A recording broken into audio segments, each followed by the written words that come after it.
felt the motion flow. Their faces etched with sweat, their hearts aglow.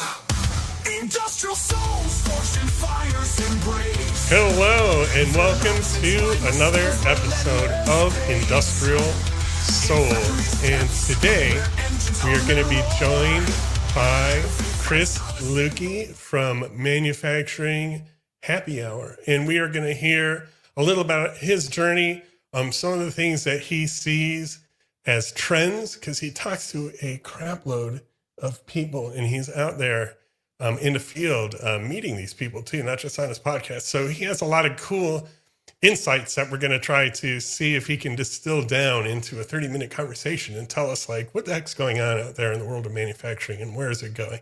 And other than that, we're just going to have a chill time and just have a convo, and you get to join us. So hang on, because things are about to get industrial.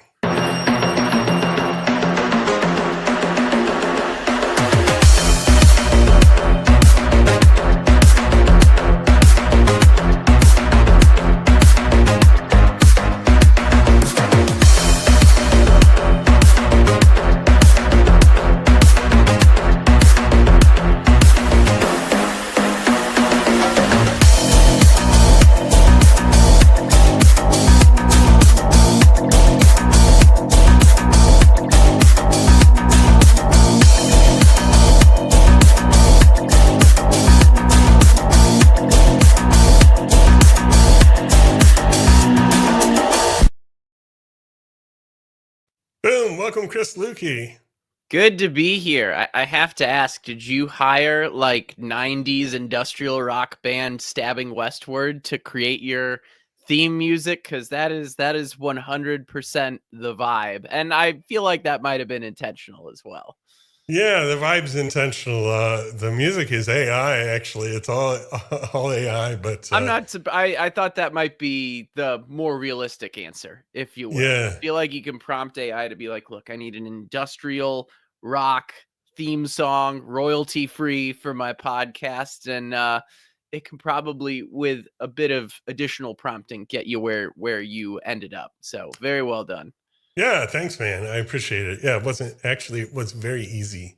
As we all know, all of this stuff is just getting easier and easier. Even though people feel a little threatened by it, it really actually just does multiply what you're capable of doing in a half an hour times like 100, honestly, because of the ease of some of this stuff.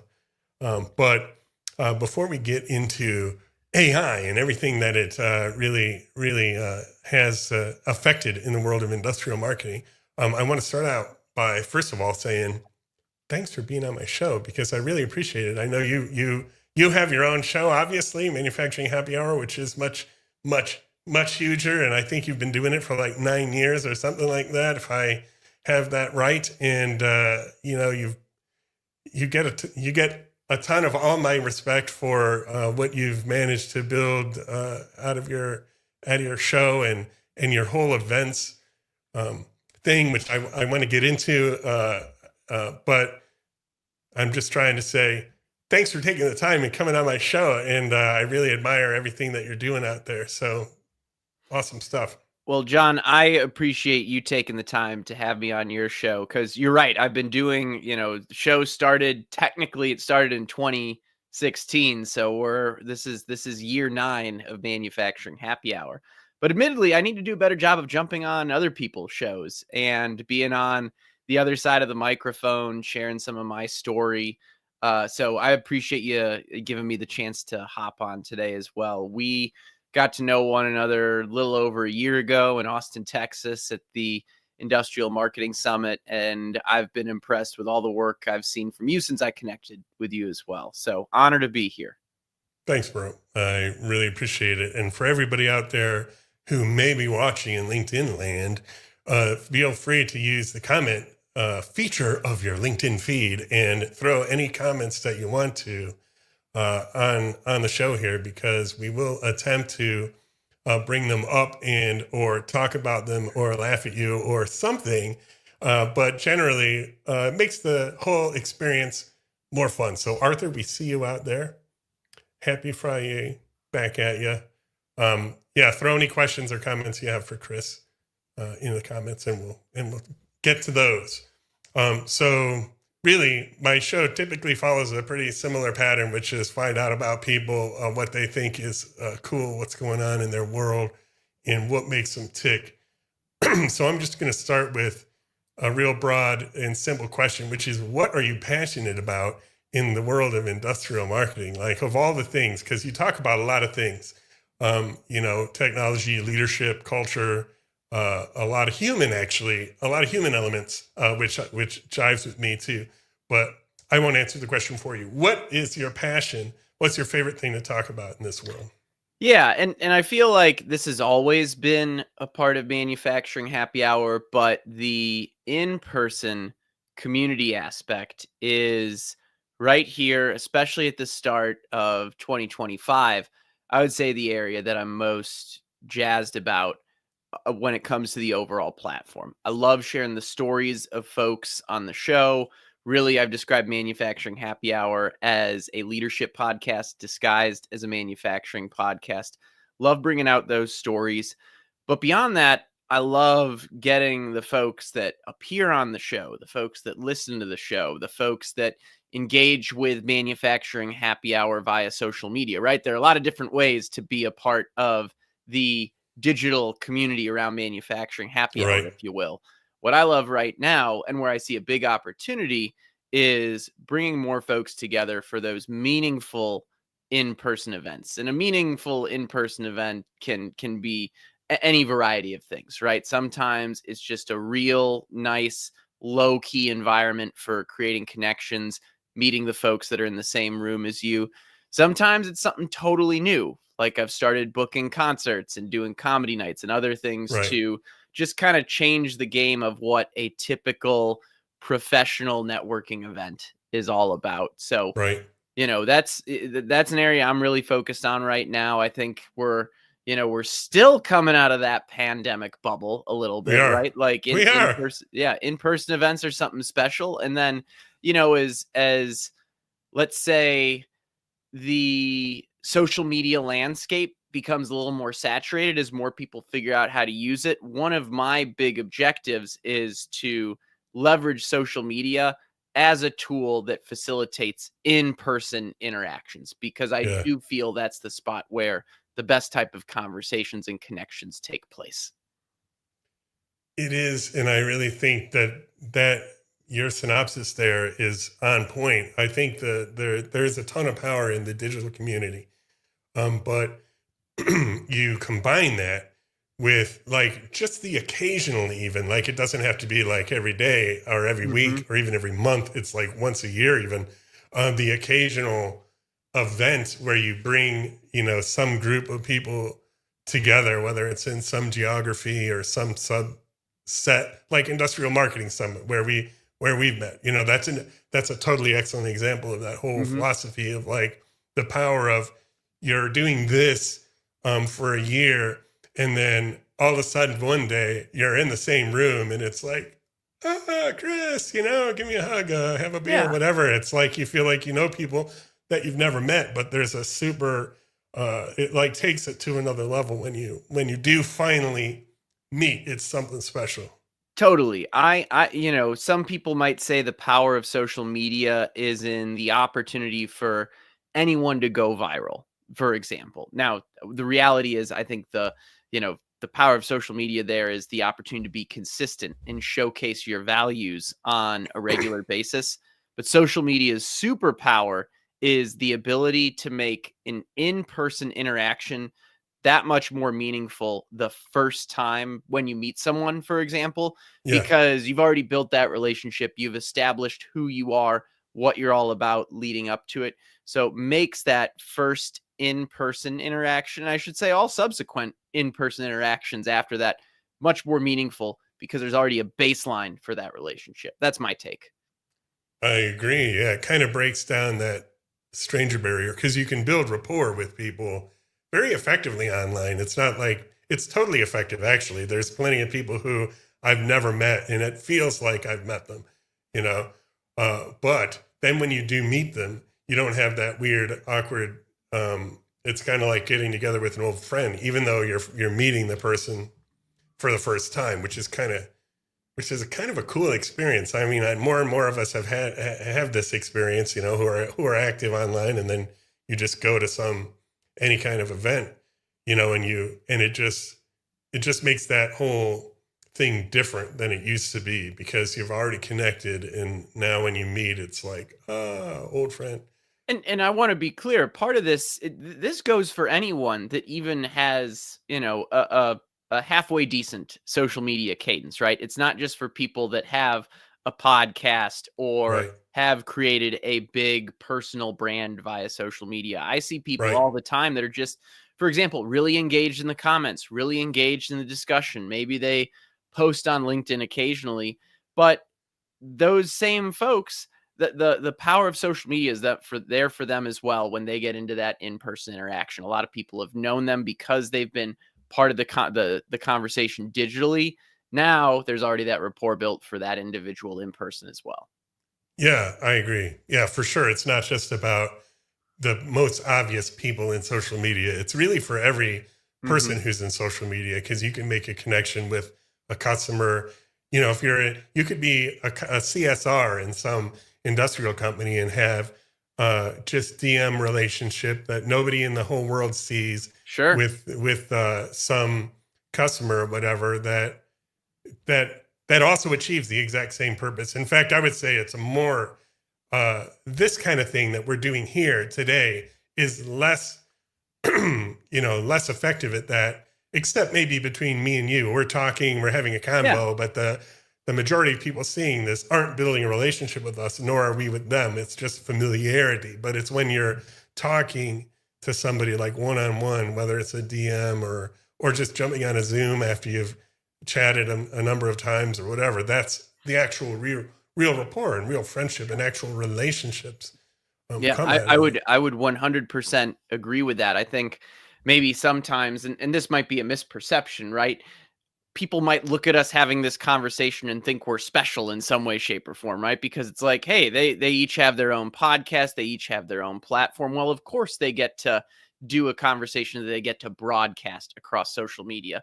But what I love about your point is I really want to stress how digital platforms and social media are really built for everyone. It's not just the people that have that strong personal brand today, because let's remember everyone had to start from kind of ground zero, and had to work their way up from there. So what I love about what you just said is that social media, regardless of who you are, regardless of how long you've been in the habit of engaging in direct messages, comments, sharing your own insights, etc., there's an opportunity for you to get all the benefit of taking that social media interaction and turning it into a meaningful in-person interaction.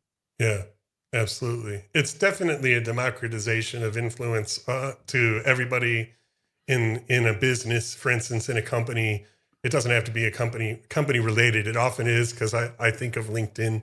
LinkedIn is like my go-to paradigm with social media these days, because we're just in it so much. But it could be any platform. But yeah, it's really the power of anything almost these days, internet related, is the democratization of Mhm. it down to every single person involved. Here's an interesting quote I snagged off of your LinkedIn just because I had a feeling we'd get into talking about this kind of Of stuff. course. Yeah.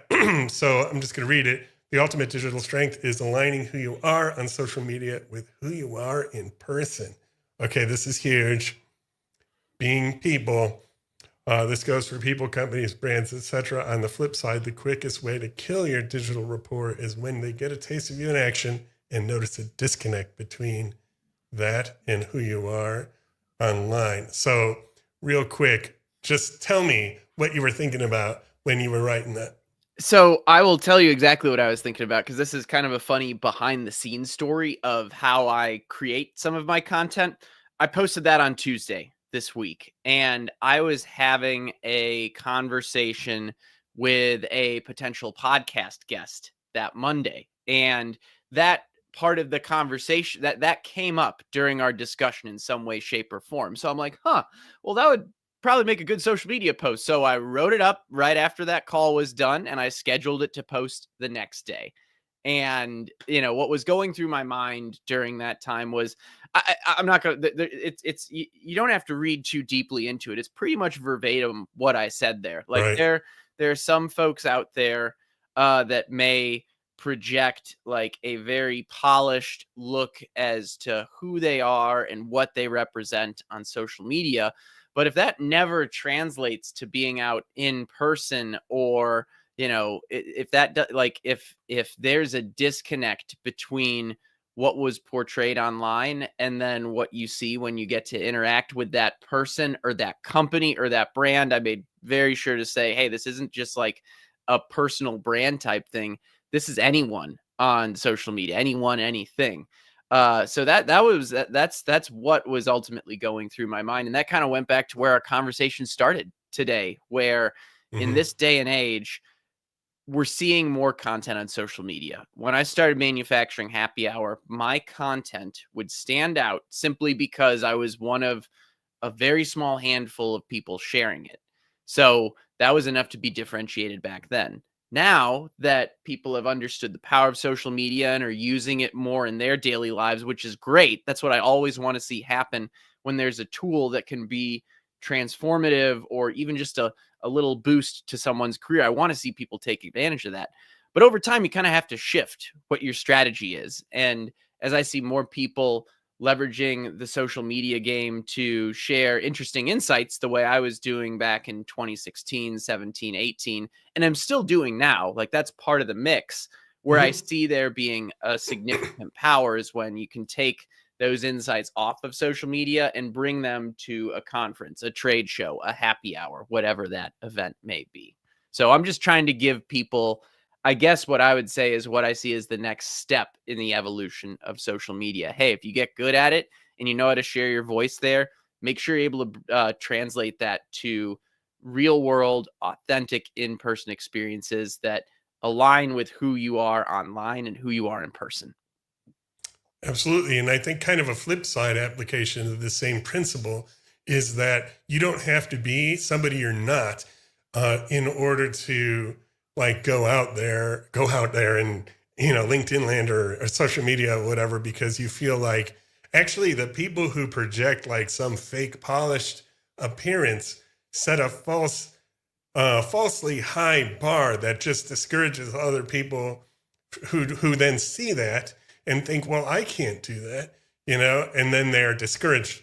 The flip side of what you said is, just being yourself is actually where it is. It's what people want. What people want is like an actual person. They don't want. We Yeah. have brands. We have fake everywhere. What we want is real. So yeah, that means you show up with your warts and your funny mustache and whatever the heck it is that is who you are, and you don't have to apologize for it or feel bad about it. You can actually just go out and be yourself and say, okay, this is who I am. And really, this also applies on the brand side, because I think more and more people don't even want brands. They don't want to interact with brands, right? So they're like, your company is who your people really are. That's who your company is. Yep. It's not, your marketing department or what your marketing department says you are. It's like who your people really are. hmm No, that's a great point, and I'll add one thing. There's nothing wrong with a little bit of polish, right? There's nothing wrong in Doing things honing your. great is great. Yeah, like there's, because in fact, I'll give a great example. I think someone that has some good polish to their personal brand is a guy like Jake Hall, the manufacturing millennial, right? He's Mhm. been doing this for 5 years. He posts social media videos that are really like behind the scenes of manufacturing processes and factories. And as he's gotten better at it over the years, he's been able to really establish like what looks like a real what is a very good looking brand. So there is some branding that goes with it. And when Yeah. you get Jake out in person, he's the same guy that you're interacting with on LinkedIn, and he's got that expertise. He's passionate about bringing the next generation into manufacturing. He loves the technologies that are out there. So there's some really good alignment there. I'm going to make maybe a new point that I think for a personal brand, it doesn't hurt to have a little bit of that polish, but for like a corporate brand or a company brand, it doesn't hurt to have a little bit of that more raw authenticity, something that doesn't always look like, oh my gosh, our logo's everywhere all over this post and things like that. So there's a little balance there, right? That's the point I wanted to make where, hey, personal brands, I think it's cool when there's a little bit of polish to them. You don't need to have it, but it's cool. But on the flip side, if corporate brands especially can create a little more raw energy, that can be a huge differentiator for them as well. I totally agree. Another comment from Arthur, loving the point. Everybody having an opportunity, just jump in there, which I couldn't agree with more. And yeah, even somebody who has, I mean, obviously we all want to do whatever we're doing the best that we can do it. So in over time, you get better at doing whatever it is if you do it enough, So you're going to look better at doing it because you've just clicked the button more times and talked to more people. Yeah. But the point is, like what Arthur said, don't need to be afraid or feel like you have to have every duck in a row and a total studio set up before you can, be present. That's a false sense. On that point, I moved like 4 months ago, and if anyone can see my background, it is not the most polished background right now because I still haven't set up my studio in my office. So even if you've been doing this for a while, you can still have an excuse not to have the perfectly curated background to what you're doing. Yeah, absolutely. I feel like it's less about image.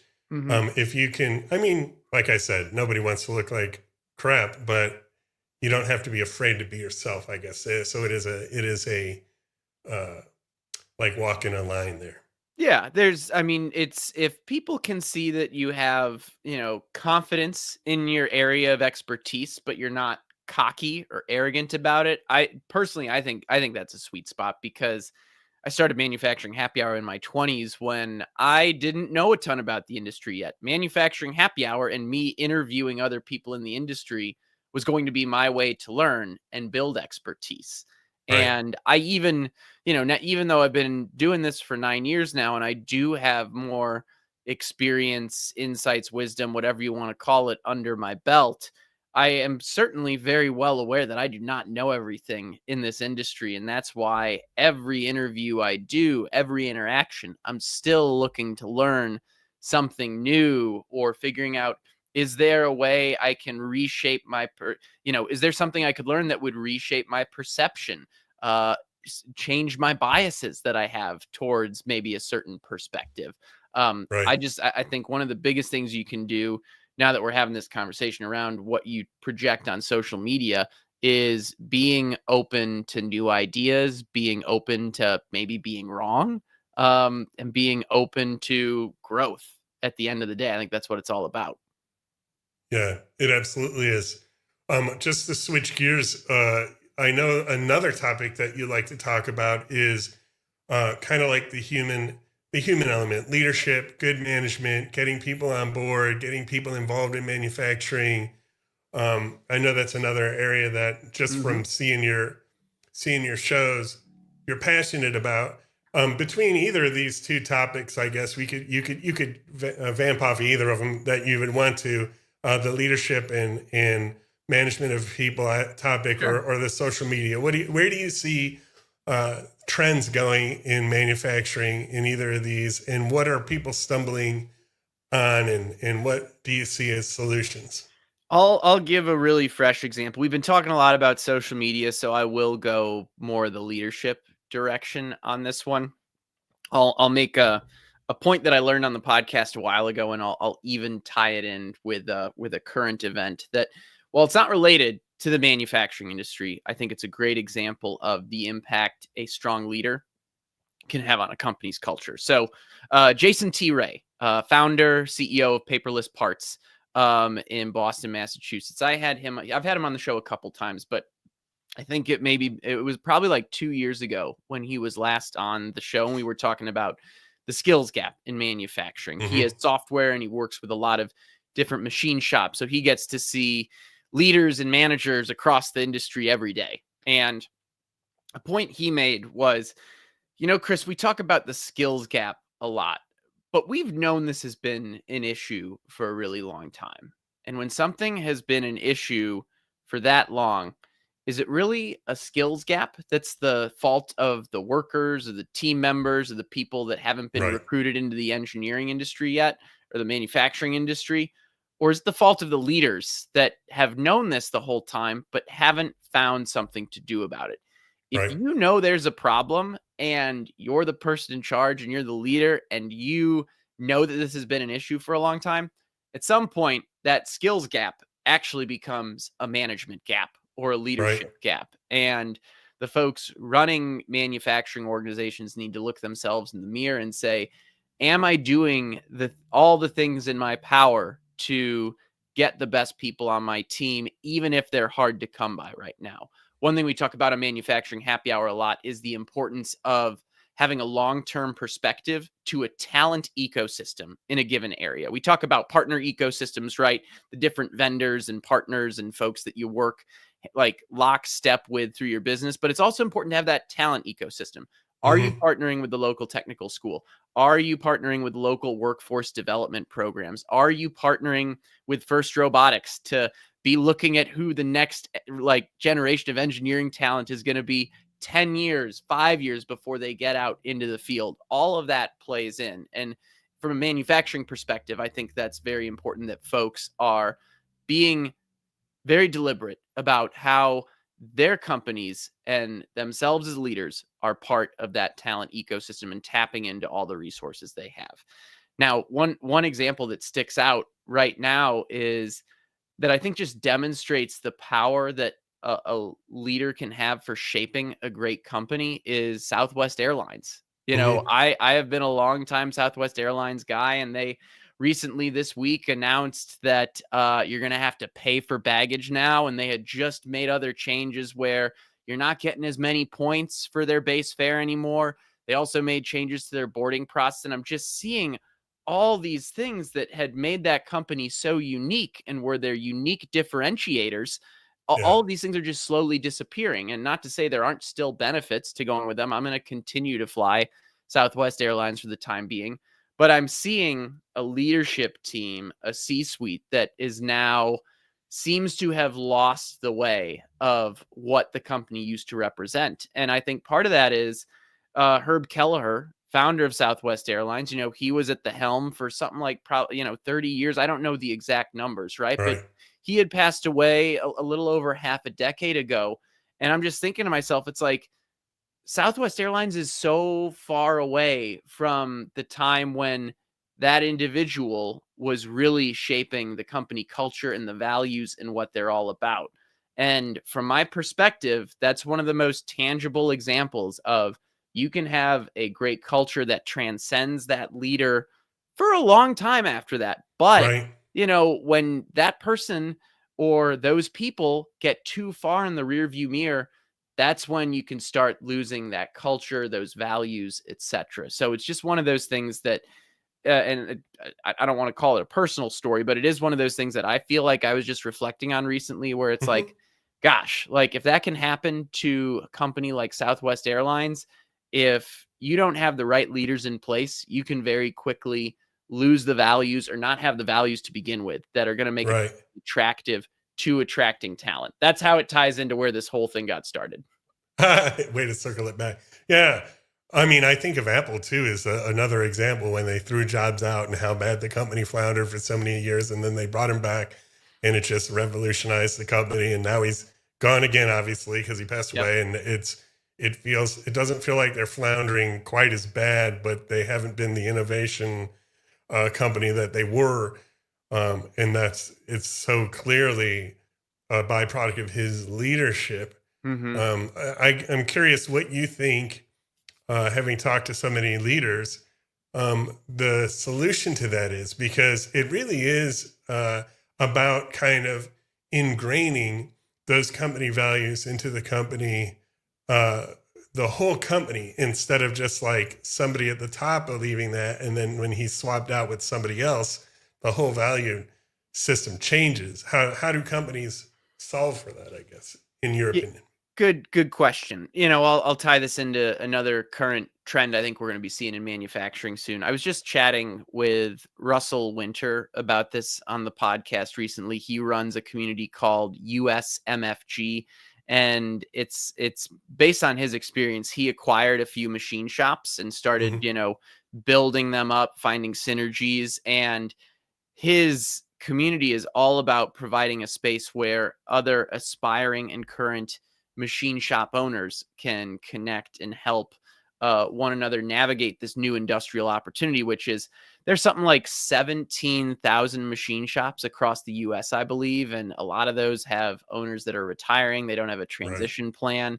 So there's going to be an opportunity. Like there's literally an opportunity right now for a new generation of industrial entrepreneurs to buy machine shops, build in efficiencies, and maybe most importantly, put their stamp, their personality, and their leadership on these companies, and really maybe create that more innovative path forward at a local machine shop that Steve Jobs did at a spot like Apple, for example. So I think part of it is, one, you need to have a leader that has some sort of long-term vision of where that company wants to go over the course of 5 to 10 years. So the reason I bring in, let's say, young budding machine shop entrepreneurs is those are individuals that will have that, 5, 10, 20-year perspective.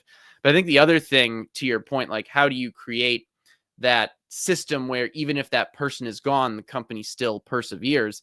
I think it takes having a leader that has humility, that is willing to listen to his team, that is willing to empower their team. The men and women that lead these companies are going to need to be, in my perspective, putting as much power as they can in the folks on the shop floor at the mid-management level. So that way people don't feel hamstrung, but can make decisions for the good of the company. And there are a lot of other things we could talk about that motivate organizations like profit sharing and things like that. But in the context of leadership, it takes someone that has that long-term vision, and they also have to have the humility to empower folks across the organization, not just the people that report directly to them, but especially some of those innovators that are right on the front lines that are going to see the day in and day out of the business and be able to say, we're doing it this way today. I bet if we did it this way, we could 5x our production. Things like that. Right. Yeah. Plus, I think the more interaction, let's say, a leader has with more people throughout the organization is just more opportunities for them to imprint that culture directly to different employees, and hopefully kind of almost like seeding a field or something like that with the corporate values, directly, instead of just, one person kind of doing it on their own, and driving it. But hopefully you can spread it and other people will pick that up. The one other thing I would add, tying it back into one of the other topics we just discussed, is that they need to have that same attitude of leadership and empowerment outside the four walls of the factory, the same way they do within the four walls of their facility. Right. Again, interacting with the talent ecosystem, getting involved in the community.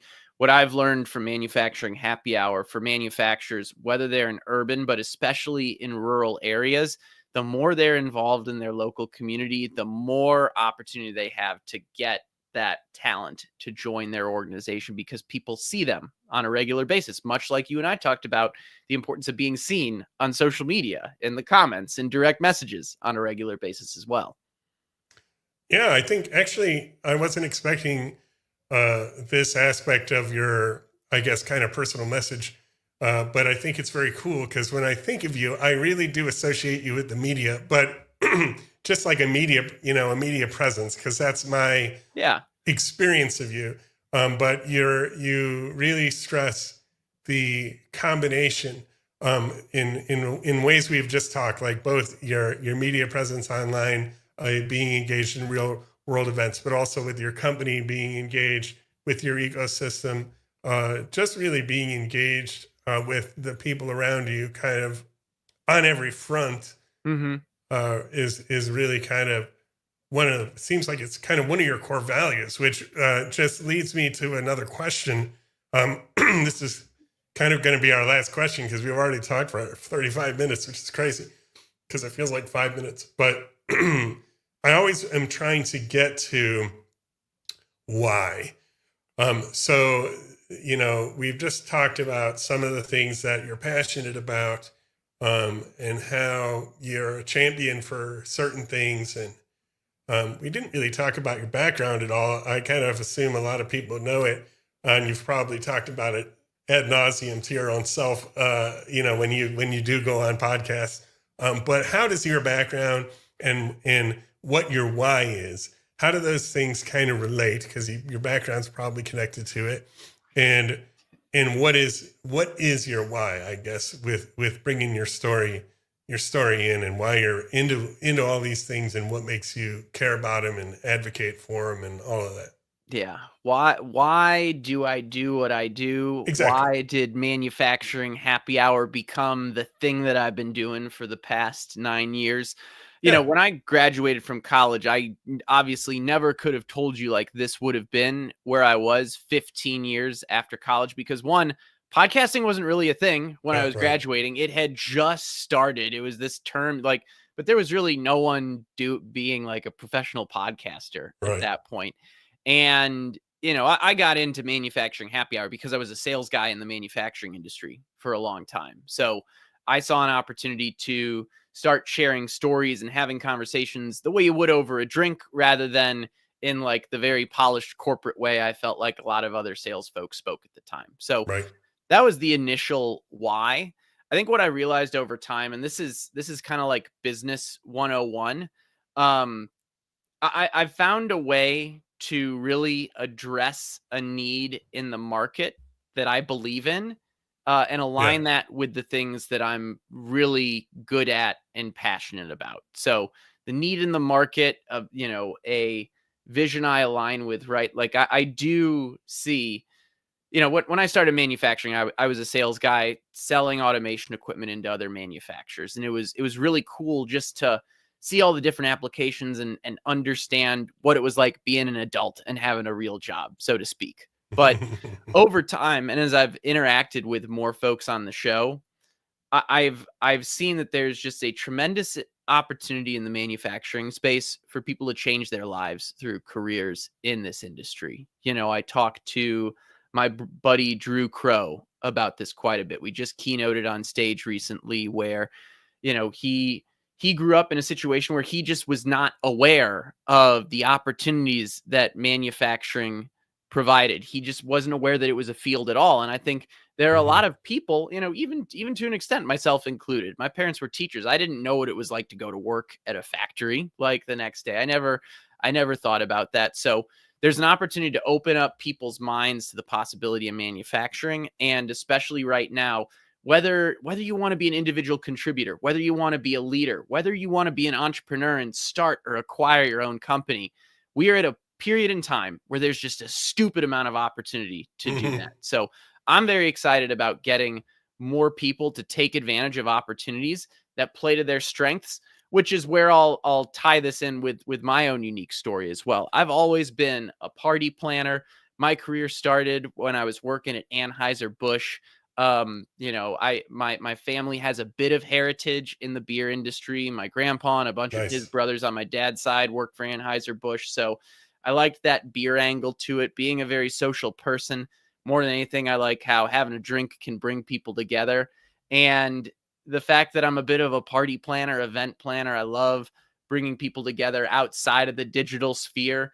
It just felt like a really unique opportunity to take that market need to get more people into the manufacturing industry and do it in a way that was very unique to the things I love and the things I'm good at. Like I love throwing, whether it's a happy hour, whether it's a concert, whether it's a comedy night. It's given me an opportunity to try so many new things as an entrepreneur in this space. And again, I think for anyone that wants to build a career, build a business around something they're passionate about, you got to align it with a need in the industry as well. And I think that's how that's my why, so to speak, John. It's a way to address a need that I've grown passionate about, and align that with my strengths as an individual and a business owner. Yeah, and so you feel like you're just in your sweet spot, doing what you like, and making a contribution to the industry where there is a need. And one of the things I also like about manufacturing, besides all the opportunities, which I think are just increasing, are the people. There's Mhm. just a lot of very cool people in the manufacturing sector, or whatever you want to call it, in industry. Everybody who you talk to says how much they love the people they're working with, and that's been my experience too. There's a lot of cool people out there, and you are one of those cool people. So it's been great chatting with you. I really admire the things that you've done and built, and how you found a way to take your passions and your gifts and do something that contributes to the industry. And I really appreciate you taking 35 minutes and coming here and chatting with me and all the other people out there on LinkedIn. So, Chris, thanks. Yeah, thank you, John. This was great. I got to talk about a number of things I quite frankly haven't talked about before. So thank you for the opportunity. You run a great show. I'm impressed with all the guests you've had on this show. I've tuned into a couple of them before. So no, this is that you're doing great work, and I can't wait till you and I get to hang out again in person at some point as well. Yeah, I know. You were here in Lisbon and we didn't I connect. know. I thought you'd bring that up. I was literally over in your stomping grounds in Lisbon. My dad and I had just finished the Camino. Hey, Lisbon's one of my favorite Super spots. It cool. doesn't take too much to twist my arm to get me back over there for us to hang out. Yeah, definitely. You definitely have to, and that would be super cool. We'll get a beer in real life. Hell yeah, we'll make it happen. Thanks again, Yeah. John. Yep. Thanks for coming on. And for everybody out there, thanks for tuning in. We will catch you next time. And also, don't forget to look up Manufacturing Happy Hour. They're on YouTube and also LinkedIn and many other places. And find Chris and follow him. He's got tons of great guests and lots of cool insights and some great stuff to say. So you won't regret it. Check him out. And thanks for tuning in. You guys have a great weekend. We'll catch you next time.